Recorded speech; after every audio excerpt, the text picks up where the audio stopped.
பூஞ்சோலை மாணவர்கள் அனைவருக்கும் வணக்கம். இன்றைக்கி 22 செப்டம்பர் 2025 நியூஸ் பேப்பர் பார்க்க போகிறோம்ப்பா. 21 நம்ம அப்டேட் பண்ணலை, ஏன்னா நியூஸ் பேப்பர் வந்து வரலை. சரிங்களா? ஸோ நியூஸ் பேப்பர் போடுற தம்பிகிட்ட கேட்டாச்சு, அவர் எடுத்துகிட்டு வரேன்ட்டார். நாளைக்கு வந்து 21, 23 2 நாளுக்குரிய நியூஸ் பேப்பர் வந்து நம்ம அப்டேட் பண்ணிடலாம். சரியாப்பா? இன்றைக்கி 22 பார்த்துலாம். ஸோ ஹெட்லைன் என்ன அப்படின்னு சொல்லி பார்த்தீங்கன்னா, நாட்டின் வளர்ச்சி வேகம் பெறும் அப்படின்னு சொல்லிட்டு ஜிஎஸ்டி சீர்திருத்தம் குறித்து பிரதமர் சொல்லியிருக்காரு. சரியா? இப்போ ஆக்சுவலாக 4 கட்டங்களாக விதிக்கப்பட்ட ஜிஎஸ்டி வந்து இப்போ 2 கட்டங்களாக குறைஞ்சிருக்கு. சரியா? 5%, 18% அப்படின்னு சொல்லிட்டு. ஸோ இது மூலியமாக எத்தனை பொருட்கள் மீதான வரி குறைக்கப்பட்டுள்ளது அப்படின்னா 375 பொருட்கள்ப்பா. இது ரொம்ப முக்கியமான கொஸ்டின் எக்ஸாம் பாயிண்ட் ஆஃப் வியூவில். சரியா? அப்போது இருந்த ஜிஎஸ்டிக்கும் இப்போ இருந்த வரி விகிதத்துக்கும் எத்தனை பொருட்கள் மீதான வரி குறைக்கப்பட்டுள்ளது அப்படின்னா கரெக்டாக 375 பொருட்கள் மீதான வரி வந்து குறைக்கப்பட்டுள்ளது. ஸோ இது ரொம்ப முக்கியமான ஒரு இன்ஃபர்மேஷனாக நீங்கள் பார்த்துக்கணும். அதே மாதிரி 40% வரி ஒரு சிலருக்கு விதிக்கப்பட்டிருக்கு. எதுக்குன்னா புகையிலை, குட்கா, பான் மசாலா இது போன்ற தீங்கு விளைவிக்கக்கூடிய பொருட்களுக்கு 40% ஜிஎஸ்டி வரி வந்து விதிக்கப்பட்டிருக்கு. சரி, அதே மாதிரி இப்போது வருமான வரி, ஒரு தனிநபரோட வருமான வரி அதிகபட்சம் 12 லட்சமாக உயர்த்தப்பட்டிருக்கு. ஒரு வருஷத்துக்கு ஒருத்தர் 12 லட்சத்துக்கு மேலே சேலரி வாங்கியிருந்தா தான் அவர் வந்து வருமான வரி கட்டணும். சரியாப்பா? அதை தான் அவங்க சொல்லியிருக்காங்க. இப்போ கேட்கலாம், அதாவது 2025ஆம் ஆண்டின் படி சராசரியாக மினிமம் ஒருத்தர் எவ்வளவுக்கு மேலே இருந்தால் வருமான வரி கட்டலாம் அப்படின்னா 12 லட்சம் ஒரு வருடத்திற்கு. சரியா? அடுத்து இது மூலியமாக, அதாவது இந்த ஜிஎஸ்டி குறைப்பதன் மூலியமாக இந்திய மக்களோட சேமிப்பு, சரியா, இந்திய மக்களோட சேமிப்பு வந்து 2.5 லட்சம் கோடியாக இருக்கும் அப்படின்னு சொல்லியிருக்காங்க. சரியாப்பா? நம்ம செலவு பண்ணுறதுல ஒட்டுமொத்தமாக இந்தியா அளவில் கணக்கிட்டோம் அப்படின்னா இந்த ஜிஎஸ்டி குறைப்பால் இந்திய மக்களோட சேமிப்பு 2.5 லட்சம் அப்படின்னு சொல்லி கொடுத்துருக்காங்க. ஸோ இதில் எதுக்கெல்லாம் குறைச்சிருக்காங்கன்னு கொடுத்துருக்காங்கப்பா. இது நம்ம வந்து பிடிஎஃப் கொடுக்கும்போது கொடுத்துடலாம். சரிங்களா? மெயினாக நம்ம பார்க்க வேண்டியது 0% எதுக்கு வந்திருக்கு அப்படின்னு சொல்லி பார்க்கணும். அதில் வந்துட்டு இப்போது இன்சூரன்ஸுக்கு, சரியாப்பா, இன்சூரன்ஸுக்கு 0%ஆக கொண்டு வந்திருக்காங்க. அடுத்து இந்த தூத்துக்குடியில் வந்து 30,000 கோடியில் புதுசாக 2 கப்பல் கட்டும் தளம் அமைக்க போகிறாங்க. சரியா? அது ரொம்ப முக்கியமானது. இதுக்கு புரிந்துணர்வு ஒப்பந்தம் யார் யாருக்கு இடையில போடப்பட்டிருக்கு அப்படின்னா சிப்காட் நிர்வாகத்துக்கும் வாவு சிதம்பரனார் துறைமுக பொறுப்பு கழகத்துக்கும் இந்த இதில் வந்து புரிந்துணர்வு ஒப்பந்தம் போட்டிருக்காங்க. சரியா? அப்போ ரொம்ப முக்கியமானது தூத்துக்குடியில் தான் கப்பல் கட்டுற இது. சரியா? கப்பல் கட்டும் தளங்கள் வந்து அமைக்க போகிறாங்க. 2 தளங்கள் அமைக்க போகிறாங்க. இதுக்கு புரிந்துணர்வு ஒப்பந்தம் யாருக்கு நடுவுலனா சிப்காட்டுக்கும் வாவு சிதம்பரனார் துறைமுக பொறுப்பு கழகத்துக்கும் இடையே வந்து புரிந்துணர்வு ஒப்பந்தம் போடப்பட்டிருக்கு. அடுத்து இந்த H1B விசா ரொம்ப சர்வதேச லெவலில் பேசப்பட்டிருக்குப்பா. ஏன்னா அதாவது வெளிநாட்டில் இப்போது அமெரிக்காவில் ஒரு சில பேர் வேலை பார்ப்பாங்க, வெளிநாட்டவர்கள். அவங்க யாராக இருப்பாங்க அப்படின்னா மிக சிறந்த ஒரு தொழில்நுட்பம் தெரிஞ்சவங்க, இல்லை மிக சிறந்த திறமையாளர்களுக்கு அமெரிக்க நிறுவனங்கள் மெனக்கிட்டு H1B விசா கொடுத்து அவங்கள பணியமர்த்திருப்பாங்க. அதுக்கு வந்து இப்போ சராசரியாக ஒரு வருஷத்துக்கு 1.49 லட்சம் வந்து கட்டணமாக செலுத்திட்டு வராங்க. சரியாப்பா? இந்த இருக்குது பார்த்தீங்களா, 1.49 லட்சம் கட்டணமாக செலுத்திட்டு வர்றாங்க. இதை வந்து எவ்வளவா உயர்த்தியிருக்காரு அப்படின்னா 88 லட்சமாக உயர்த்தியிருக்காராம். அதாவது ஒரே பேமெண்ட்லாம் கட்டணும், ஆனால் அதுக்கப்புறம் கட்ட தேவையில்லை அப்படின்னு சொல்லி பெரும்பான்மையாக சொல்லியிருக்காரு. ஆனால் 88 லட்சம் அப்படின்றது ஒரு மிகப்பெரிய தொகை. இது வந்து நம்ம அதாவது ஏன் இதை விதிச்சிருக்காரு அப்படின்னா அதிகமாக வெளிநாட்டவர்கள் அமெரிக்காவில் வேலை பார்க்குறதுல ஃபஸ்ட் இடத்துல இருக்குது இந்தியா, 71% இருக்காங்க. சரியாப்பா? அதுக்கடுத்து வந்து சீனா இருக்காங்க. ஸோ இவங்க 2 பேர்த்த பழி வாங்குற விதமாக இந்த இதை அறிவிச்சிருக்காரு. ஏற்கனவே இருக்கவங்க கட்ட தேவையில்ல, புதுசாக வேலைக்கு எடுக்க போகிறவங்க 88 லட்சம் நீ கட்டினா தான் அமெரிக்காவில் வேலை பார்க்க முடியும், H1B விசா கொடுக்க முடியும் அப்படின்னு சொல்லியிருக்காரு. ஆனால் இது என்னென்னா இது அமெரிக்காவுக்கு சொந்த செலவில் சூனியம் வச்சுக்கிறது தான். சரியா? ஏன்னா நான் ஏற்கனவே சொன்னேன்ல, யார் இந்த மாதிரி சர்வதேச லெவல் ஐடியா அவருக்கு கொடுக்குறாருன்னு தெரியல அப்படின்னு சொல்லிட்டு.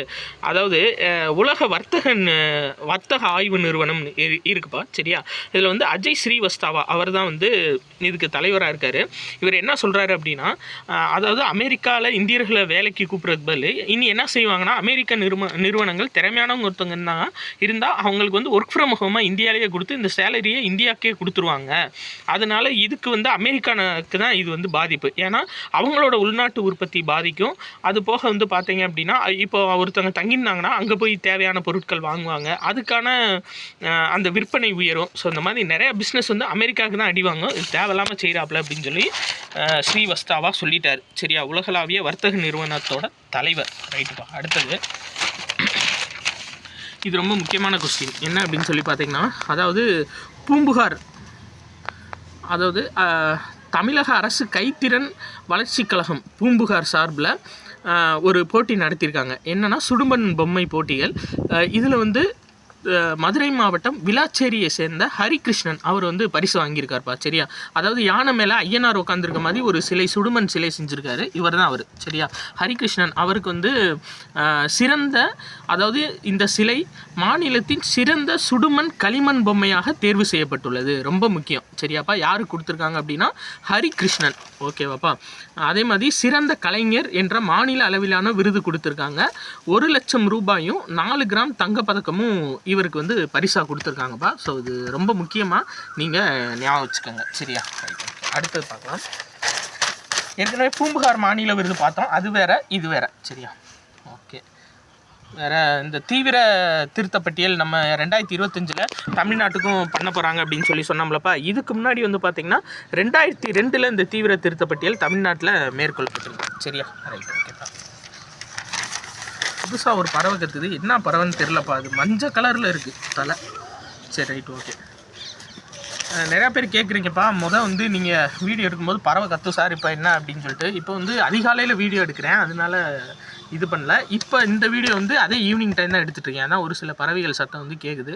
ஸோ உங்களுக்கு விருப்பமாக இருந்துச்சுன்னா சொல்லுங்கள். இதே டைம் வந்து நம்ம எந்த வேலை இருந்தாலும் இந்த டைம் வந்து வீடியோ எடுத்து போட்டுருவோம். சரியா, எல்லை பாதுகாப்பு படையின் இது ரொம்ப முக்கியம்ப்பா. பிஎஸ்எஃப் பயிற்சியில் புதுசாக ட்ரோனை இணைச்சிருக்காங்க. எப்பயுமே வந்து அந்த இராணுவம் சார்ந்த பயிற்சி தான் கொடுப்பாங்க. இப்போ ட்ரோனுக்கான பயிற்சியும் வழங்க போகிறாங்கப்பா. ரொம்ப ரொம்ப முக்கியம் பிஎஸ்எஃப் சார்பாக. சரியா, மத்திய பிரதேசத்தில் குவாலியர் மாவட்டம் தோகான்பூரில் உள்ள பிஎஸ்எஃப் பயிற்சி மையம். சரியாப்பா, அதாவது ருஸ்தம்ஜி தொழில்நுட்ப கல்லூரி இருக்குது. சரியா, ருஸ்தம்ஜி தொழில்நுட்ப கல்லூரி அப்படின்னு சொல்லிட்டு ஒரு கல்லூரி இருக்குது.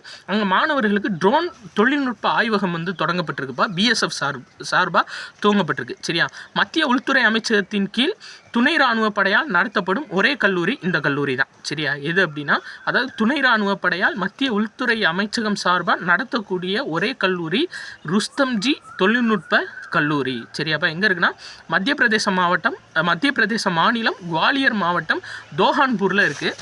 இது ரொம்ப முக்கியமாக ஞாபகம் வச்சுக்கோங்கப்பா. சரியா, ட்ரோனுக்காகவே இனி தனியாக ட்ரைனிங் கொடுக்க போகிறாங்க.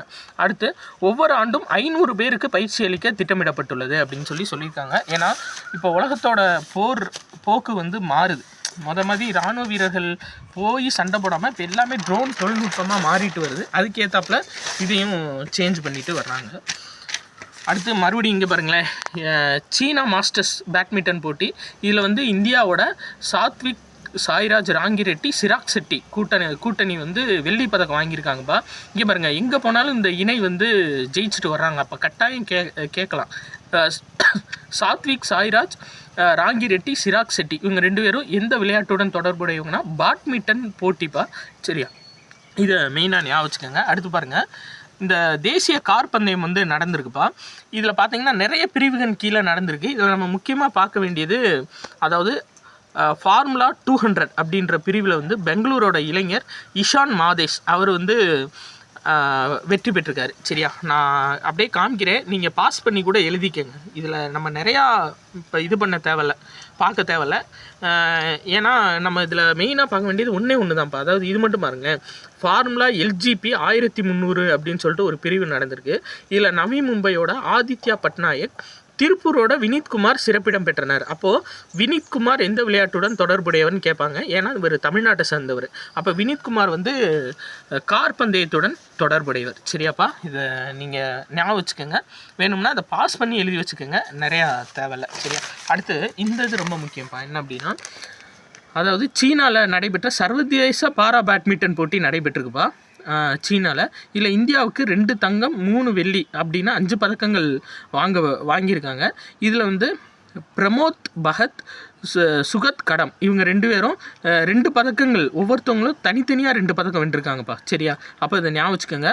பிரமோத் பகத், சுகந்த் கடம் இவங்க 2 பேரும் எந்த விளையாட்டுடன் தொடர்புடையவங்கன்னா பேட்மிண்டன், பாரா பேட்மிண்டன் போட்டியோட தொடர்புடையவங்க. சரியாப்பா? சர்வதேச பாரா பேட்மிண்டன் போட்டி எங்கே நடைபெற்றிருக்குன்னா சீனா. அதையும் ஞாபகம் வச்சுக்கோங்க. ரைட், ஓகேப்பா. வேறு முக்கியமான நியூஸ்னால் அவ்வளோதான்ப்பா. இந்த H1B விசா தான் இப்போ எக்குத்தப்பா பஞ்சாயத்தில் போயிட்டுருக்கு. இனி யாருமே அமெரிக்காவுக்கு போகக்கூடாது வேறு நாட்டுக்காரங்க அப்படின்ற மாதிரி தான் போயிட்டுருக்கு. சரியா? இது வந்து அவங்களுக்கே வச்சுக்கிட்ட ஆப்பு தான். சரி, ரைட்டு, நம்ம பார்த்துக்கலாம். ஸோ இந்த வீடியோ பிடிச்சிருந்துச்சுன்னா உங்கள் ஃப்ரெண்ட்ஸ் எல்லாத்துக்கும் ஷேர் பண்ணுங்கப்பா. நன்றி.